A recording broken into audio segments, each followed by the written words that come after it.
अब बात चारधाम यात्रा की कर लेते हैं, क्योंकि 30 अप्रैल से शुरू होने जा रही इस यात्रा में रिकॉर्ड संख्या में श्रद्धालुओं के पहुंचने का अनुमान है। पिछली बार भी हमने देखा था, रिकॉर्ड टूटा था, इस बार भी ऐसा ही माना जा रहा है। तो ऐसे में प्रशासन की ओर से यात्रा में शामिल होने वाले श्रद्धालुओं के लिए खास दिशा निर्देश जारी कर दिए गए हैं, जिनका पालन कर श्रद्धालु अपनी चारधाम यात्रा को सुगम और सुरक्षित बना सकते हैं।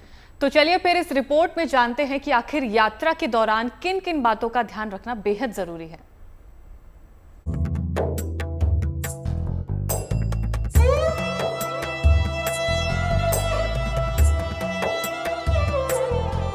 देवभूमि उत्तराखंड में एक बार फिर से आस्था और भक्ति का मेला लगने जा रहा है, क्योंकि यहां अक्षय तृतीया के शुभ अवसर पर 30 अप्रैल से चारधाम यात्रा शुरू होने जा रही है, जिसको लेकर तैयारियां भी अपने अंतिम चरण में पहुंच गई हैं।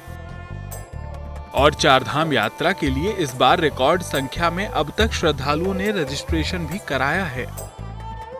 जाहिर है, केदारनाथ, बद्रीनाथ, गंगोत्री और यमुनोत्री धाम की यात्रा दुर्गम और पहाड़ी इलाकों से होकर गुजरती है।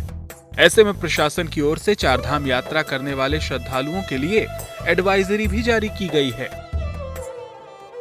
अपनी यात्रा की योजना कम से कम 7 दिनों के लिए बनाएं। वातावरण के अनुरूप अपनी यात्रा का समय चुनें। चढ़ाई वाले मार्गों पर हर 1-2 घंटे बाद ब्रेक लेकर आगे बढ़ें।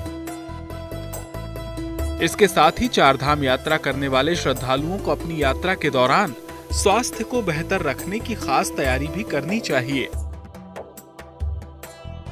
जिसमें रोजाना 5 से 10 मिनट के लिए ब्रीदिंग एक्सरसाइज करनी चाहिए। रोजाना 20 से 30 मिनट वॉक करने की आदत डालें। इम्यूनिटी को बेहतर करने वाले खाद्य पदार्थों का ज्यादा से ज्यादा सेवन करें। जरूरी बात यह भी है कि यात्रा से पहले मौसम रिपोर्ट के बारे में जानकारी लें और ध्यान रखें कि ठंडे तापमान के लिए पर्याप्त गर्म कपड़े भी साथ लेकर चलें। और पैकिंग करते समय गर्म कपड़े, ऊनी स्वेटर, दस्ताने और मोजे भी साथ रखें। बारिश से बचाव के लिए रेनकोट और छाता भी रखें। यात्रा के दौरान पल्स ऑक्सीमीटर और थर्मामीटर साथ लेकर चलें। और अगर कोई श्रद्धालु किसी गंभीर बीमारी से ग्रसित है तो उससे संबंधित दवाइयां लेकर ही यात्रा में शामिल हों। प्रशासन के ये वो तमाम अहम दिशा निर्देश हैं जिनका पालन कर श्रद्धालु अपनी चारधाम यात्रा को सुगम और सुरक्षित बना सकते हैं। Bureau report, good news today.